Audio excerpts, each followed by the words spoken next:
to the motherfucking relay. We're covering today's top boxing news. Okay, we'll start with this. Next month, on the 7th, unbeaten up-and-comer Makia Kreps will be returning to action. Makia Kreps from right here in the US of A, fighting out of Niagara Falls. She's gonna be returning to action at the Edison Ballroom in New York City, New York. Gonna fuck somebody up there. Who? I don't know yet. I heard a rumor that she was tabbed to be facing Melissa Odessa Parker, who was in action not but a few weeks ago against Erica Cruz. And Melissa, she lost that fight. You know, she's coming off of 2 consecutive losses, one controversial, one not so much. I heard a rumor a few weeks ago that Melissa was supposed to be facing Makia Kreps, but I wonder if that proposed matchup was not contingent upon the victory, contingent upon Melissa beating Erica, which she didn't. That was a very difficult fight, a hard fight for Melissa. Not sure. I'm not sure if that rumor's gonna check out.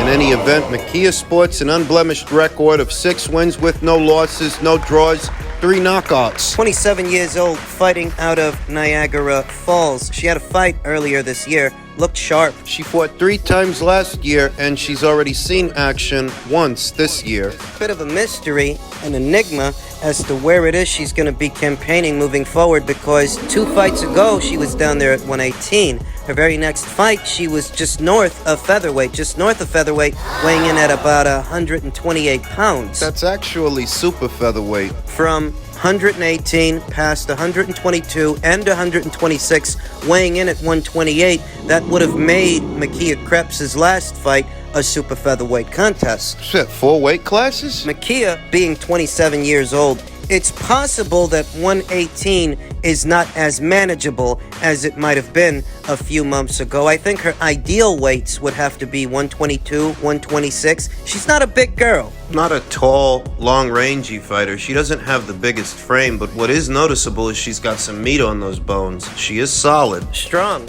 The best way to describe Makia Kreps is a balanced fighter, a very balanced fighter, very capable. This is a fighter with enough mobility, enough foot speed to box from the outside if she has to, but enough dog in her to box mid-range to inside as well. A slickster. She's good in the pocket. So often in a sport of boxing, we hear words like slickster associated with what are outside fighters and outside jabbers. You're not proving how slick you are by staying way out there on the outside, taking a tour of the turnbuckles. The real year mark of a slickster is how well they can operate mid-range to inside without getting tagged, without getting hit. And in that department, Makia Kreps is fluent.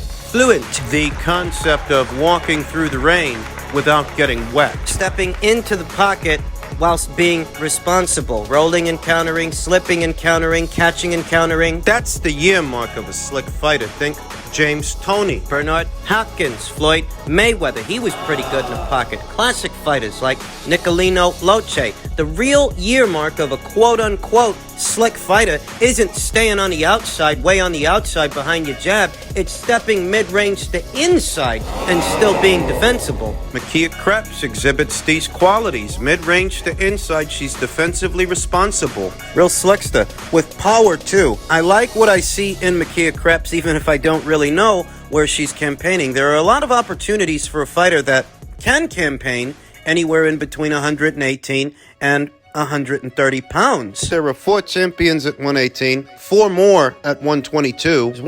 Just one at 126 and just one at 130. It's Amanda Serrano, who's undisputed at feather, and Alicia Baumgartner, who's undisputed at super feather. At only 6-0, I don't think those are the fights that Makia Kreps is targeting at this time. In any event, we'll see where she pops up. We'll see who she's fighting. We'll see what happens in the career of Makia Kreps. Why are you yelling? Look for the ring return of Makia Kreps next month in November on the DAZN platform.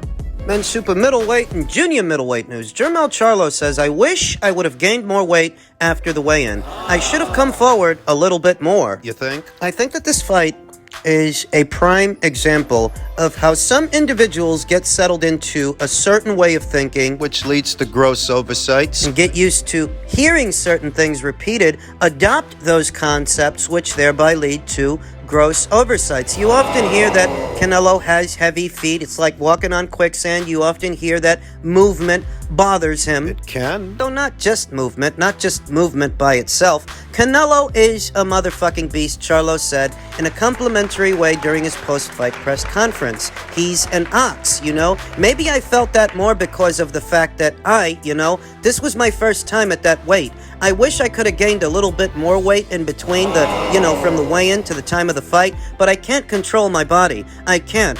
God has this already written, and I'm glad that I was in there to put on a performance for Showtime pay-per-view. Jermell Charlo revealed that he weighed in at 172 pounds the night of the fight. So let's recap. Not only was Jermell taller than Canelo and longer than Canelo, he weighed in at 172, which is basically saying he weighed in as a light heavyweight. The night of the fight. After the initial weigh-in, the night of the fight, he weighed in at about 172, which would put him at light heavyweight after rehydrating, and that was not enough. So could it be that Canelo is just a more skilled fighter? More skilled overall, because it seems like people struggle to give Canelo his flowers. It seems like when they evaluate his ability to fight, they just repeat the same things over and over. They repeat themselves. They'll bring up the Mayweather fight from when he was 23 years old. That was literally a decade ago. That was literally 10 years ago. Are you telling me that you're so absent-minded, you can't fathom, you can't wrap your mind around, maybe this guy picked up a trick or two from 10 years ago, 10 years later, that he's a more experienced fighter now than he was 10 years ago when he was 23? You're telling me you can't understand that? Are you a moron? These people got boxing channels. I feel like you can't just charge in with a fighter, Charlo explained. His power did play an effect, but it wasn't like too dominant to a point where I couldn't come forward, and I should have come forward a little more in this fight. But I'm human and just tried lateral movement, and like I said, I felt some of his punches, so it's cool. He said that Canelo's power had an effect, but it wasn't too dominant, at least not to the point to where he couldn't come forward. Then why didn't he? Why did he spend the entirety of the fight on his bike, back against the ropes, moving from one end of the ring to the other? If this guy's power... If you're saying it wasn't too dominant, you could have fooled me. If you're saying that you could have come forward... You could have fooled me. Then you should have come forward. Alvarez's flush right hand to the side of Charlo's head caused Charlo to take a knee about a minute into the 7th round. Charlo went down for just the second time in 38 professional fights, but he recovered relatively quickly and finished their 12-round fight for Alvarez's IBF, WBA, WBC, and WBO super middleweight titles on his feet. I was good, Charlo said. I got back up. That's what we do. You get back up and you continue to fight. I don't think Jermell Charlo is a bad fighter. I still think he's a good fighter. He just didn't show it on Saturday. He didn't give a good account of himself. And when you spend as much time calling someone out as he did calling Canelo Alvarez out, and when as many people propagate narratives... When they say that Canelo's ducking you... And you finally get him in the ring, you're expected to deliver. You are expected to perform, and Jermell Charlo didn't. I can't make excuses for him. I don't think he's a bad fighter. I don't. But I also don't think he tried. I think he shrunk in the moment. I think a few things.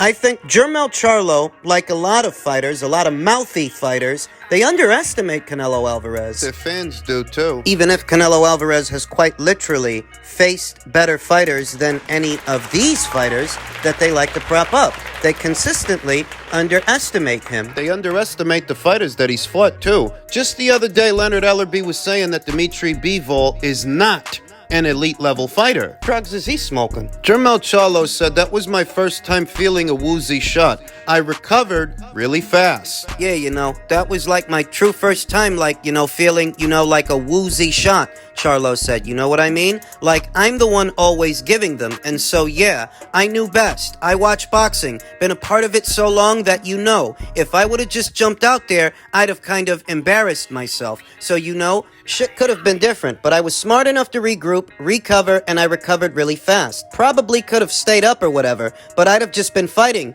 trying to clear my head, and still would have been getting hit with shots. Look, he did show good survival instincts taking that knee, and his powers of recovery after that big right hand landed. If he wouldn't have taken that knee, while his equilibrium was compromised, he would have been on the receiving end of more punches, and he would have got stopped. He likely would have got knocked out. So in that way, he did the right thing by taking the knee and giving himself time to recover. It's good survival instincts. But no one is accusing Jermell of doing a poor job surviving. What they're accusing him of is making a decision that he's not going to try to win, he's just going to skate around the ring and try to survive. That is the indictment. That's what people are upset about. Shit, what a night, Charlo said. I'm proud of myself, took a chance, jumped out there strong, right off a hand injury, jumped in there with the best, one of the best guys in a division, one of the best guys in boxing, so my head is held high. I'm proud of myself. I've done an awesome job for Lions Only and my crew and my team, and I love boxing, so I'm not going nowhere. Charlo, you fucking sold us out. You said you did it for the culture. What culture? The track culture, nigga? You was running the whole fucking fight. We seen it. And then you was looking scared. He ran all fight. Jermell has the difficult assignment of trying to keep his head up high while most are tearing him down, saying, I'm going back down to 154. Make that weight easy. If Tszyu is next, then I'm on it. If he were to fight Tszyu in his very first fight back at 154, having just fought at 168, Tszyu might get him. Tszyu might beat him. I'm going back down to 154, Charlo said during his post-fight press conference late Saturday night, so that's gonna be major. I can do it, yeah. I can make the weight easy. I don't think he fights Tszyu in his first fight back. I don't. I think he'd sooner fight Erickson Lubricant in what would be a rematch of their initial meeting. Erickson Lubricant won a controversial decision this past Saturday over Jesus Ramos for a secondary version of a WBC title. I think that Jermell would sooner fight him, his first fight back at 154, than Tszyu straight away. As bad as things might seem right now, there are still significant fights left for Jermell Charlo. Decent-sized fights that he can have. He has to lower his expectations. Don't think that because you made a truckload of money with Canelo, you're going to make that with everybody moving forward. You're not. But if you want to go back to 154 and you want to keep fighting, there are 1 or 2 good fights still there that you can have. I just follow the plans and fight whoever, Charlo said. Obviously, we can see that. It's about being great and being a legend in boxing. Hopefully, y'all put me in the Hall of Fame. I don't know who controls that, but I deserve it. And possibly, I'll come back at 154. I'll just, listen to my coaches, and if Tszyu is next, then I'm on it. Going all the way up to 168, then coming back down to 154, to fight somebody as physical as Tszyu, that's a bad idea. Because of the physicality of the fight, you understand. Making 154 after having not made it in such a long time could leave Charlo depleted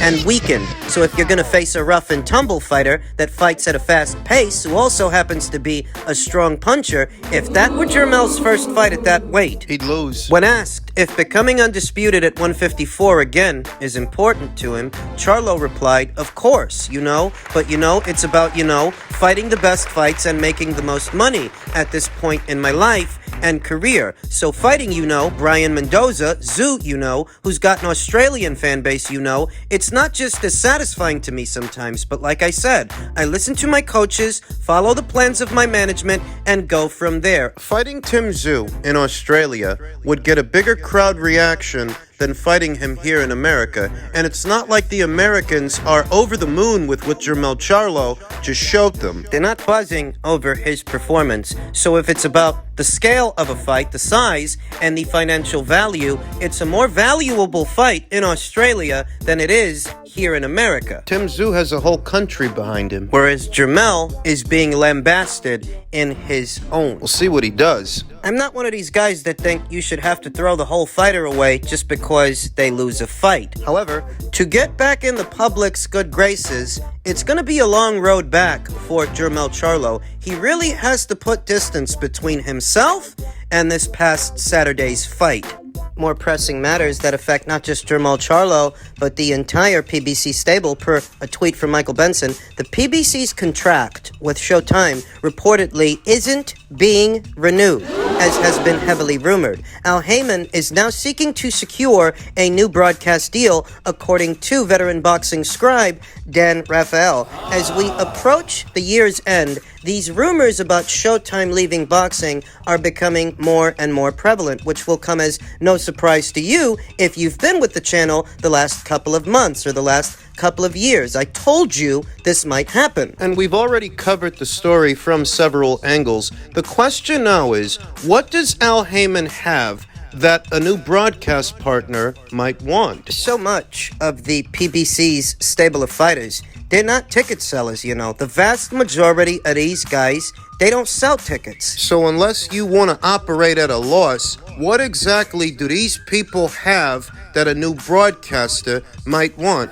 And at least one thing that I can think of are the 2 remaining fights on Canelo Alvarez's contract. I don't know where the PBC's gonna go. Maybe Showtime leaves boxing, but Paramount, their parent company, maybe they pick up the PBC. Maybe they don't. Maybe they cut them. And maybe they go to Amazon. Or maybe they go to DAZN. Your guess is as good as mine as far as where they're gonna go. But to go anywhere, they're gonna need something that a new broadcast partner might be able to use. Something they might want.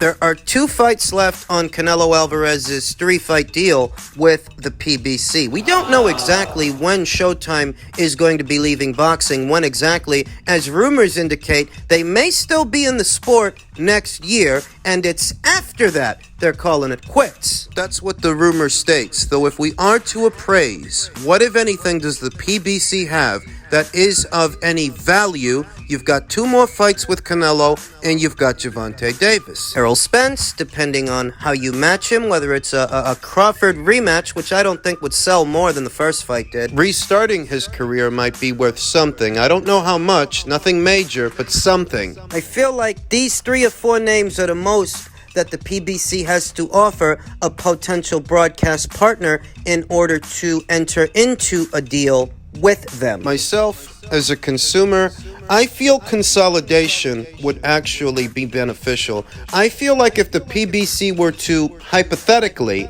go to DAZN, I feel like that would benefit us, the consumers, because we would get that much more content without an additional monthly or annual subscription. Those of you that are already subscribed to DAZN, you get more bang for your buck. It's wishful thinking, I know, but I'm just brainstorming. Wouldn't be a bad situation for us, the consumers, and for the PBC, because the DAZN platform, unlike Showtime, they cater specifically to sports fans. Most of Showtime's subscribers are not there for sports. But DAZN's are. All their subscribers are there for sports. So it works out all right. If you can do it. I don't know where the PBC will end up, but that wouldn't be a bad situation if they ended up at DAZN.